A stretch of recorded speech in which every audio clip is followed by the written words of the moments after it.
Asbug here, and we're talking about Activision. What are they doing? We don't know. Activision is the parent corp of Blizzard, and a long time ago when Activision first bought out Blizzard, it was worried by a lot of gamers like myself that Blizzard would no longer basically be Blizzard, and they would be able to keep what they are today as their identity and keep producing very, very high quality games. And it's taken a long time. I think it's taken over a decade or so, or maybe even more, for it to sort of play out. But recently what's happened with Blizzard, unfortunately, is some of their pay structure, from what I've been reading, has gotten changed. So they used to have a pay structure where a lot of the developers would get a bonus, basically from the profitability of their games. And about 70% of all Blizzard's games, something like that, 60% of all Blizzard's games that go from, say, concept to probably initial development never get greenlit, essentially, through the whole process. They don't go through publishing, essentially. They don't get released.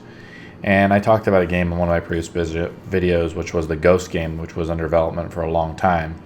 And I think Overwatch was that way too. It was in development for a very long time, a lot of testing before they did it. And the thing is, Activision says, hey, that's a really successful game.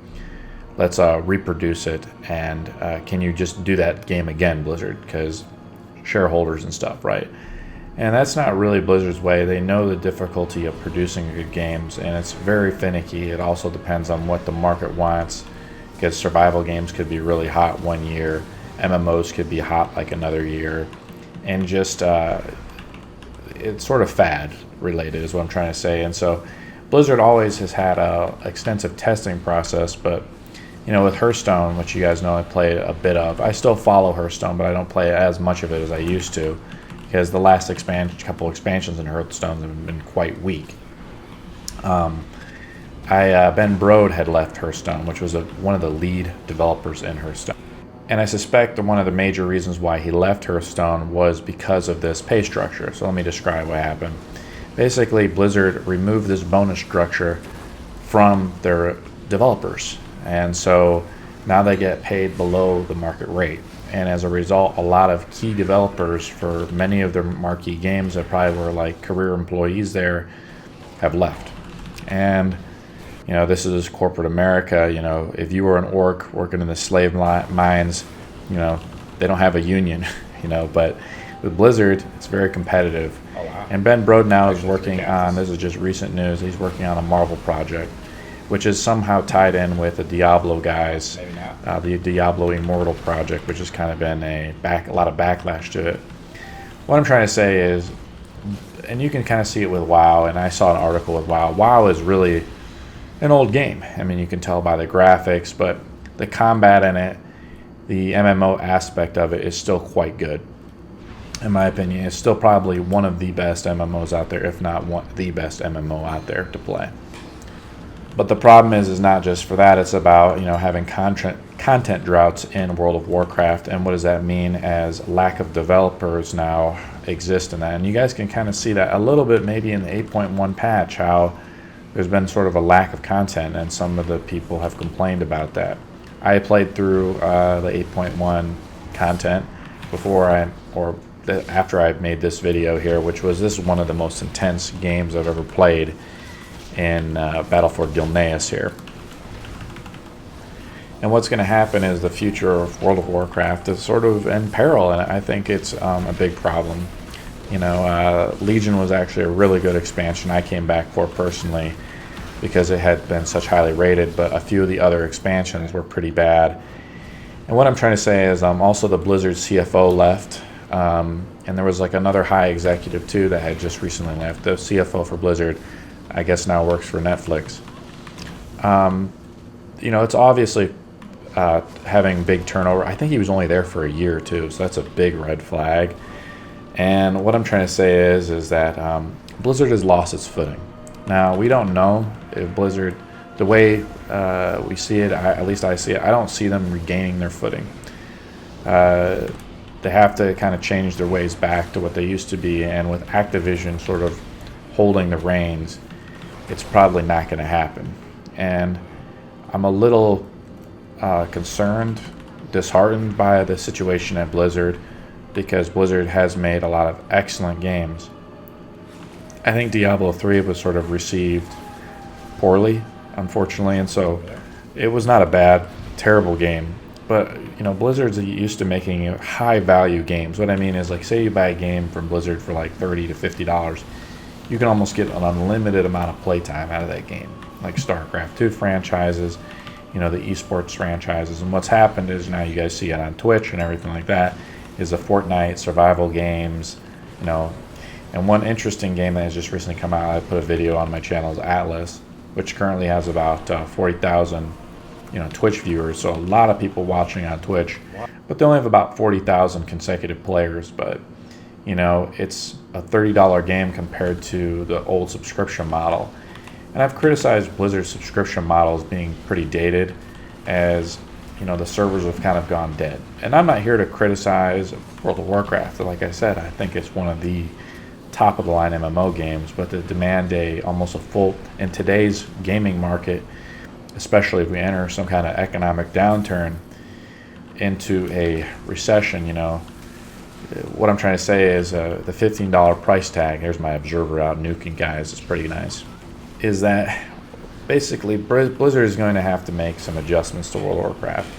And the question is if they drop the subscription fee on World of Warcraft or lowered it, or, you know, added. A lot of these MMOs now have cash shops. Now they're getting rid of the cash shop in World of Warcraft, which I think is kind of strange. The pet shop is getting removed. So I guess there's a lot of backlash to that. I don't understand why they're even removing it. Anyways, this is something to keep our eyes on.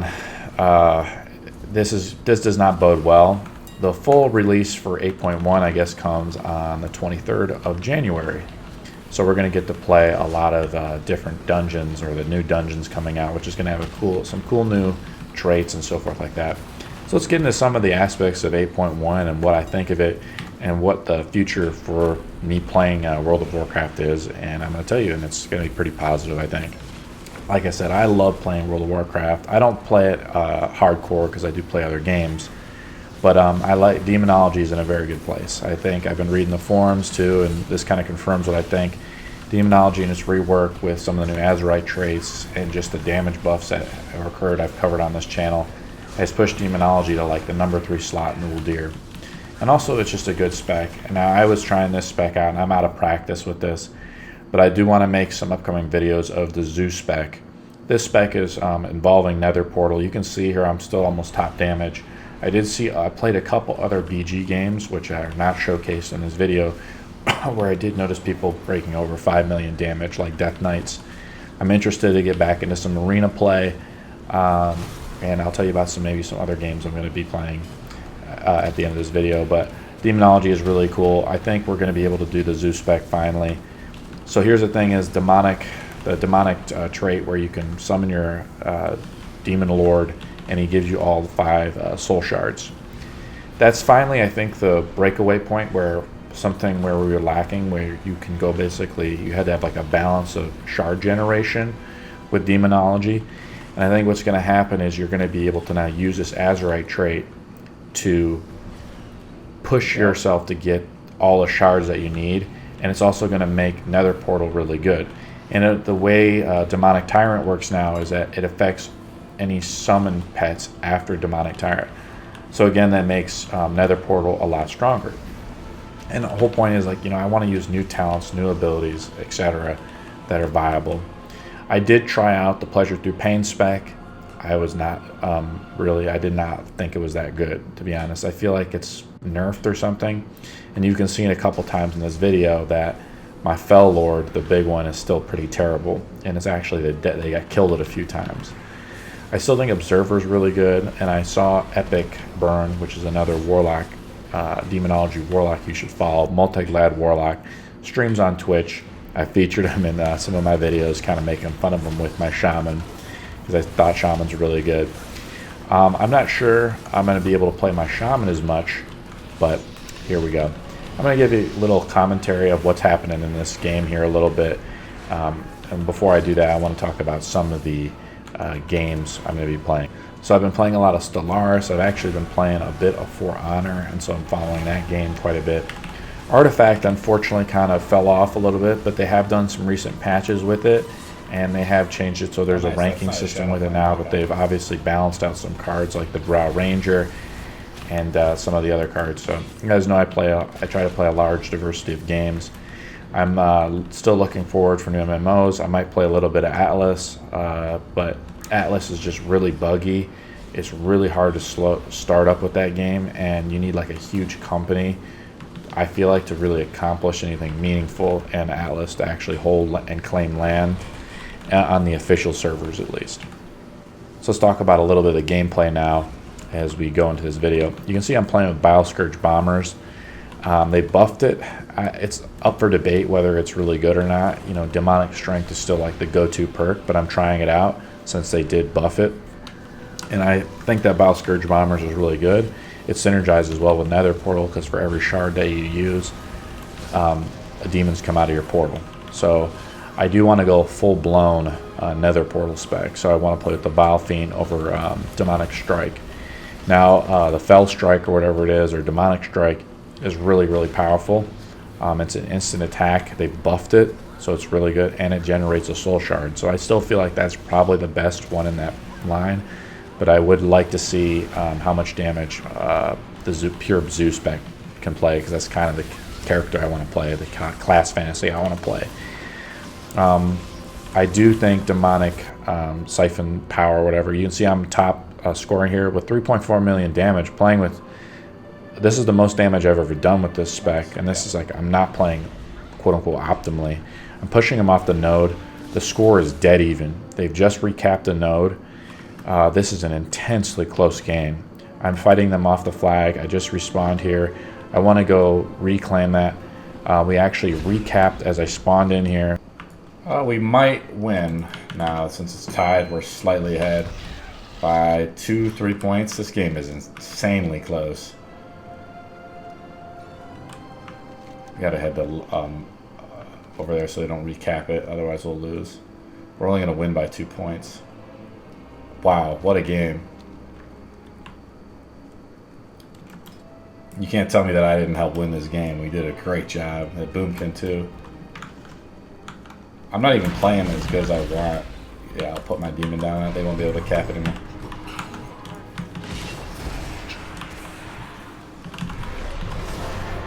Oh, that Boomkin just beat me out at the end there. Still getting pretty terrible loot from just the end game stuff. Wow, what a game. Let's take a look at the stats a little bit more detail. 6 killing blows. The Boomkin and I aren't really like doing killing blow damage. Look at this rogue with 12 killing blows. I mean, that's very significant. Pretty well balanced though across the spectrum, and I wasn't playing like that good. I was playing with Observer and Felguard, or the Fell Lord, and 3.4 million damage. Might be top HKs almost. The Death Knight had top honorable kills.